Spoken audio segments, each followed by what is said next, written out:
You were early. I It's feel lovely. I feel so proud of myself. You should be super proud. I'm in a slightly How are weird you? state Oh, though, tell me about your weird state. because actually we're recording on Tuesday night, which means We that are. tomorrow a different episode goes out, and I'm currently listening and doing the show notes for that episode. Oh my gosh, you are so you're like you're in two places at once. I am, and and so I've heard your opening monologue, your Saturday Night Live opening monologue for the first time. Well done, you. Thanks. I'm Thank you. still Thank apologetic for that moment. Ah, Thank you. calm down. And the other thing is that I noticed that I said something where I then went ahead and agreed with myself. I proposed something. I said, yes, I agree. And I just wanted to, if anyone missed that, is to go back in I think it was around about 7 minutes, maybe 7.5 minutes into last week's episode, where I, Simon Kennedy Ellis, aged 56 years old, agree with myself. I mean, if you can't agree with yourself, what's even the point? Yeah, it's true. It's true.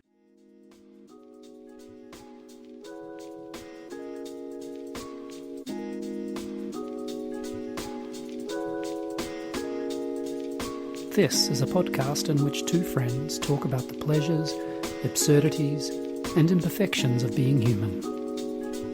I'm Simon Ellis. And I'm Lee Miller.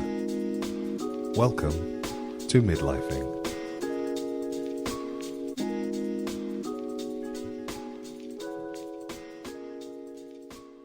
How are you? I'm okay. Thank you very much for asking. I'm knitting. Oh, whilst podcasting? Yeah, I'm No! multitasking. Can you hear the clickety clack clack click? I'm not quick enough for it to be clickety clack click click. You'll just every now and then hear Oh, like I a. can hear.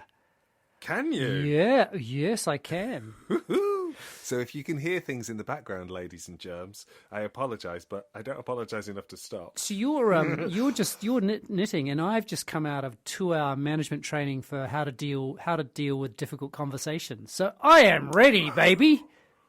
Oh, okay. So yeah, because I'm relaxed because I'm knitting, and you're going to just trying to placate me. So what was the takeaway? Although this is probably not, because you've got topics, haven't you? Yeah, I don't think we should go down this particular rabbit hole because you know what? Just as a little summary, I think they do a pretty good job of that kind of training.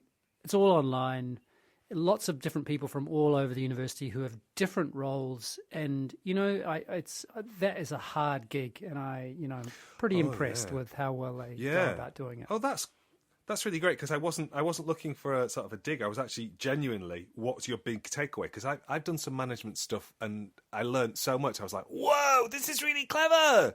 Nobody, but now like, yeah, there's a little bit that got a bit Freudian, about ego, about parent and child ego versus adult ego, and the adult ego was all rational and cool and calm, and I found it just a little bit gendered, and just also thinking that actually I think a sign of being an adult is actually the capacity to express emotions and feelings clearly. But being emotional was either, it was more like a kind of child ego thing or something like that. Oh, that's interesting. That was from the 1950s, that research, of course. 1950s, that's what we were, yeah. I think I'm very good at communicating my emotions. Unfortunately, communicating my emotions sometimes involves crying or throwing things. Yeah, which... It doesn't. I can't. Would that be a crying- parent ego or a child ego? I can't figure it out.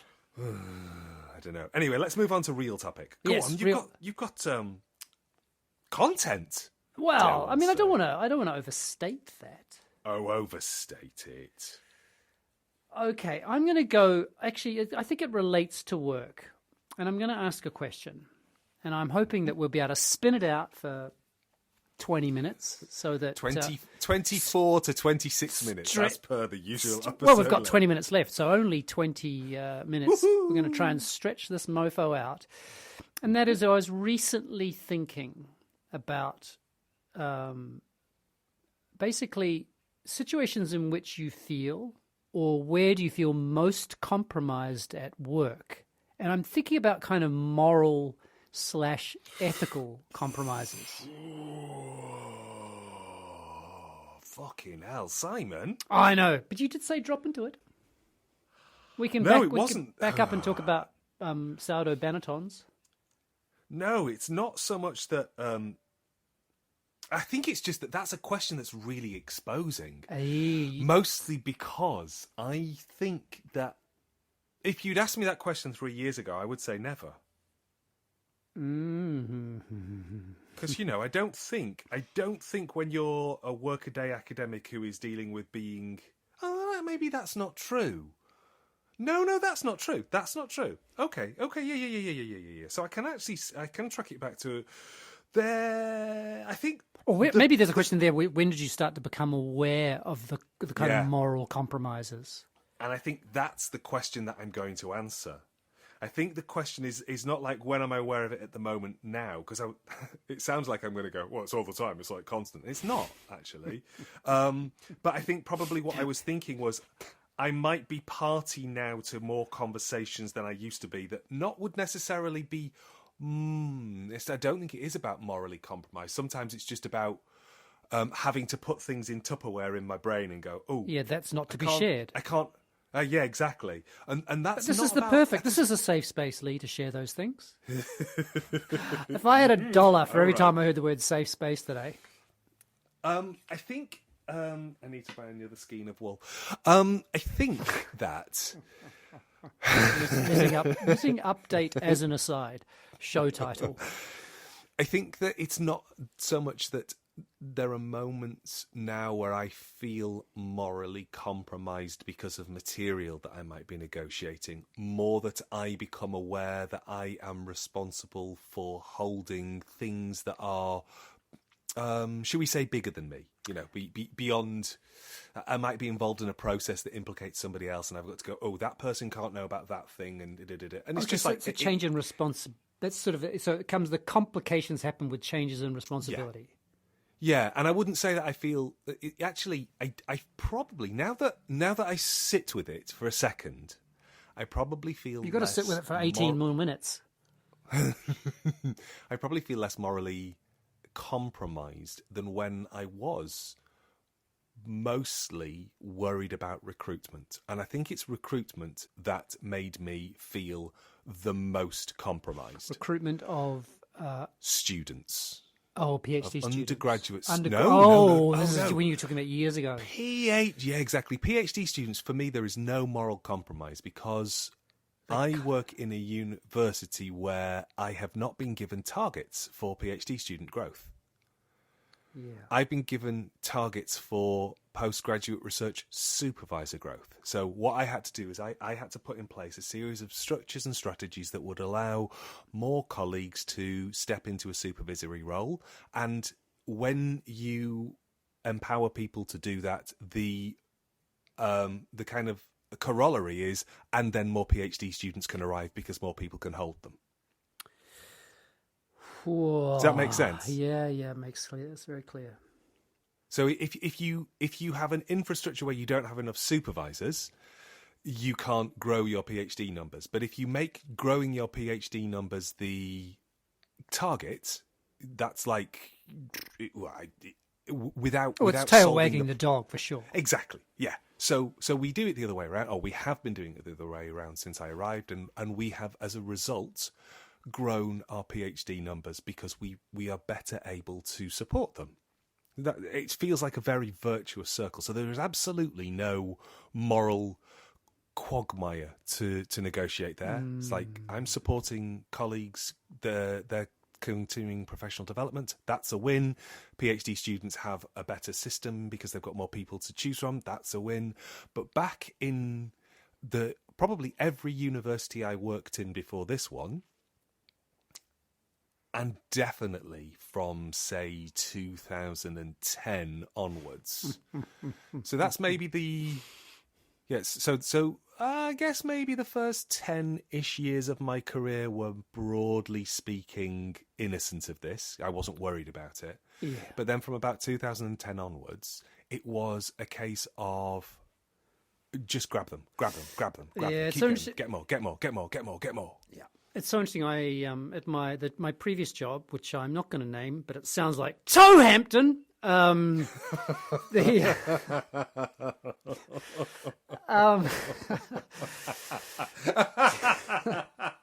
I don't know why that tickles me, but that really well, does. because toes are ticklish. There was a moment where I realized. Well, first of all, I had a experience of going home to Lille, and I was pretty upset about something that was going on at work, and it was something about what I thought we were doing and what I realized we were actually doing. And so Lil said, "You think you work in a higher education teaching and research institution? You actually work in a sausage factory." And it was stark the way she put it. She put it pretty much precise. She used the word sausage factory for sure. But it was also because I was becoming increasingly aware that what we were selling was one thing, and what we were, I'm going to use the word, delivering was another thing.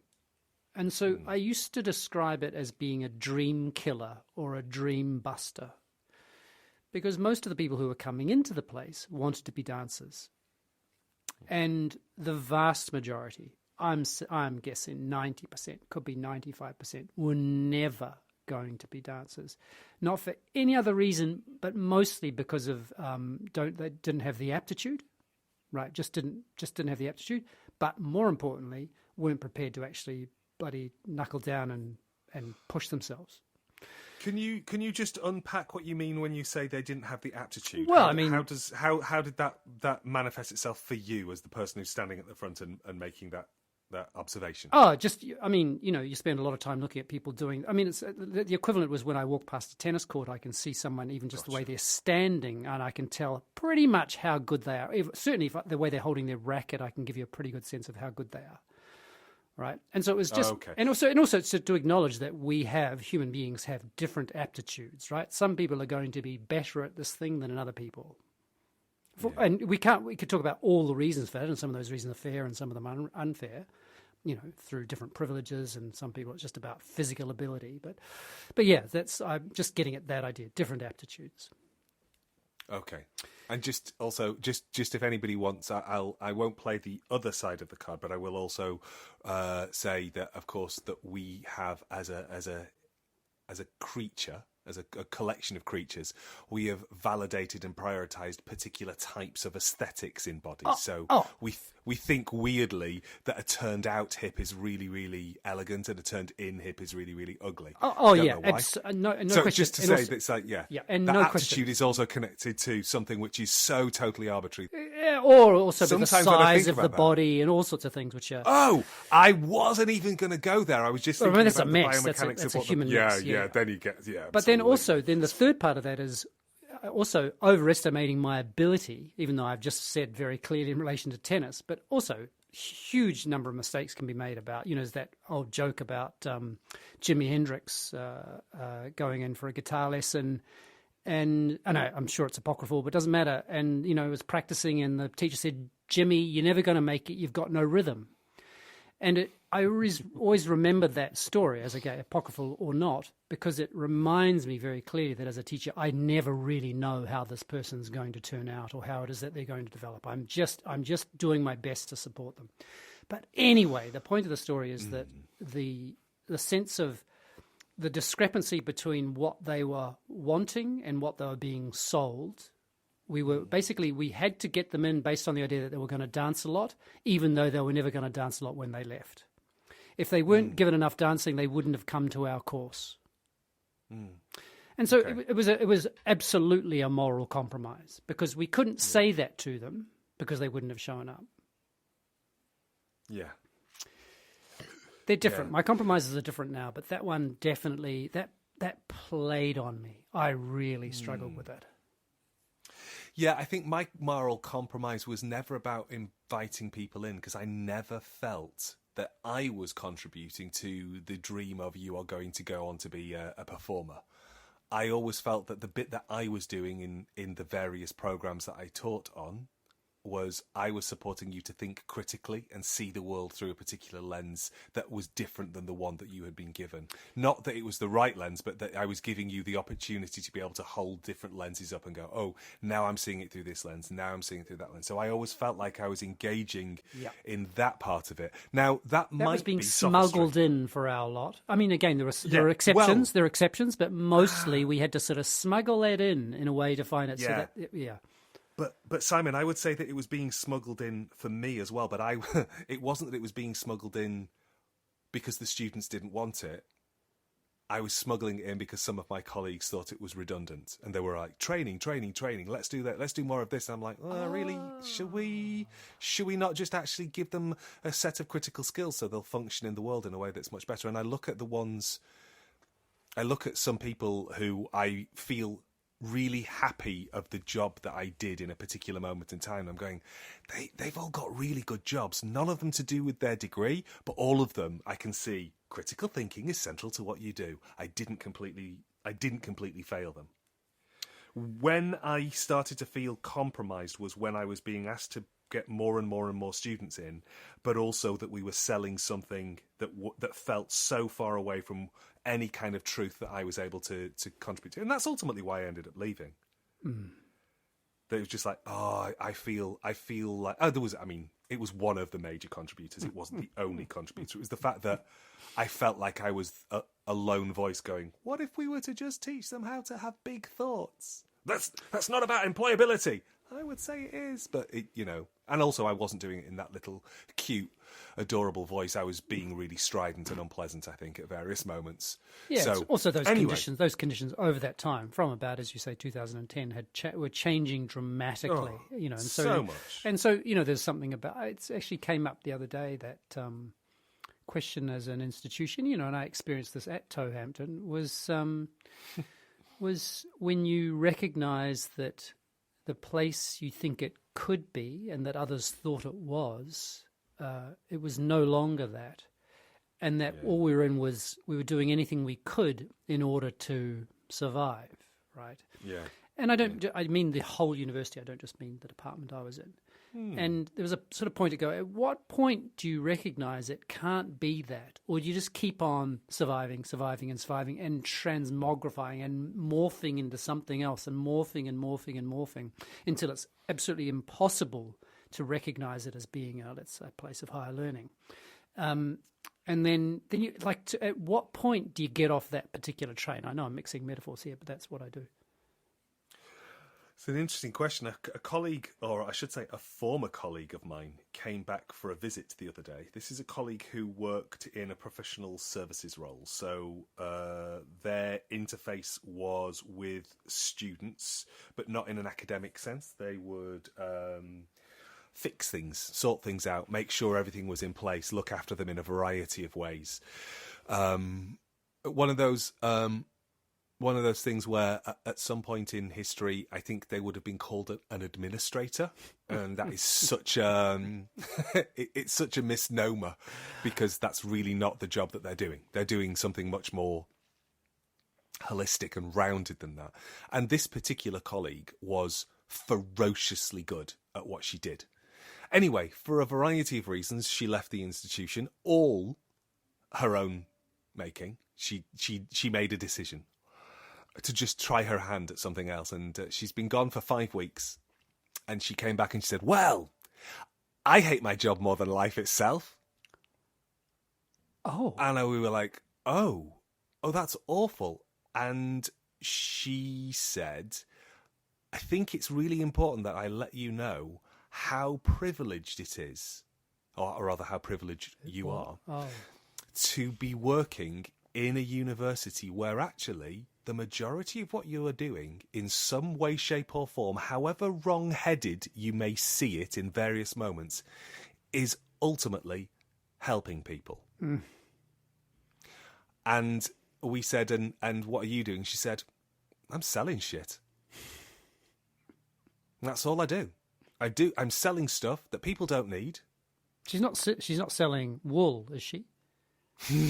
No, because then she'd be clearly selling stuff that people did need. No, she works in a landscaping firm. Oh yeah. Now, And so she's not really selling. She's It's a service.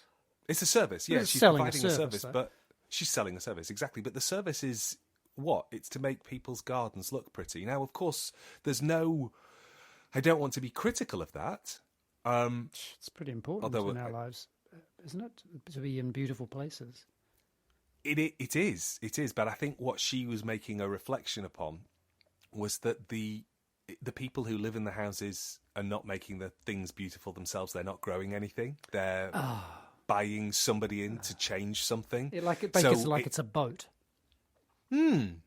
Yeah, and I think it's made her see things slightly differently, and I think she came she came the week after we'd had a really sort of chunky week of complicated visits and things like that, and we were all feeling a little bit tired, and it was just quite like, oh wow, that's quite humbling. So that's kind of the flip side of that. That's not possible. Not possible. No.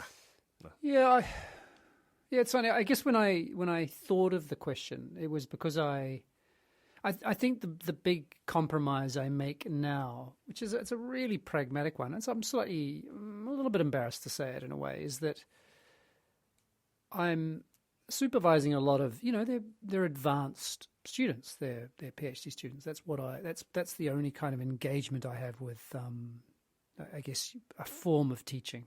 Don't really think of it like that, but yeah. And because I'm no longer in the world, I think this is very clear. I'm no longer in the world of dance. I don't look at dance. I do have a practice, but I don't perform anymore. I'm not making work that's, kind of professionally visible anymore. And so I feel so out of that loop that it feels a little bit like I'm playing pretend when I'm and so the support I'm giving I just don't feel like I'm kind of up to speed enough on that world to be able to advise these people in that respect. Other reasons, yes, I can advise them, but in that one. And so I do feel compromised in that respect. It's not a very interesting compromise, but it does feel like compromise.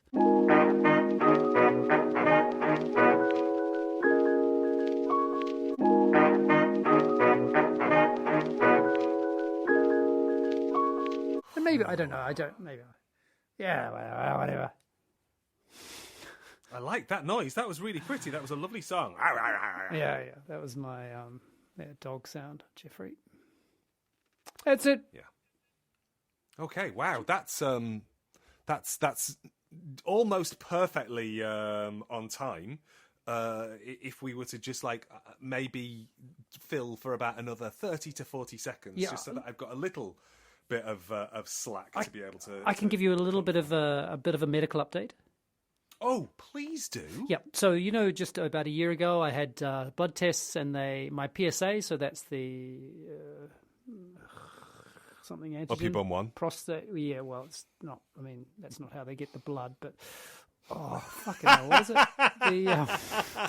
That's a different one. That's next week. Something antigen. Corbitron. I'm just going to embarrass myself. Anyway, PSAs are basically, it's a shitty test of prostate. The likelihood or some kind of sense of prostate. Anyway, so my PSA levels are not any higher.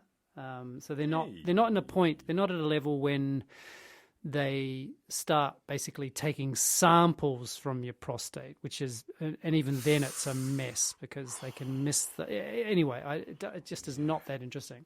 But the other thing that happened a year ago, of course, was that my cholesterol levels were high, and they suggested they put a whole lot of things on me about things I could and couldn't eat, etc. Mm-hmm. And my various kinds of cholesterol, LDL, low-density lipoproteins, I remember that acronym, high-density ones, etc., it's all gone down. And, of course, you could say, well, diet matters, diet makes a difference, but it also could be I'm less stressed. It could be that the particular tests were done at a different time or a different part of myself. There's all so many different reasons why my cholesterol levels might have gone down, and diet might have been a part of it. So I'm back on butter, baby. No. I really love that. My cholesterol level's gone down, so I'm going back to killing myself. Woohoo! Dairy product. So that was a bit more than 30 Oh. seconds. I'm delighted. On that bombshell, take care. Bye.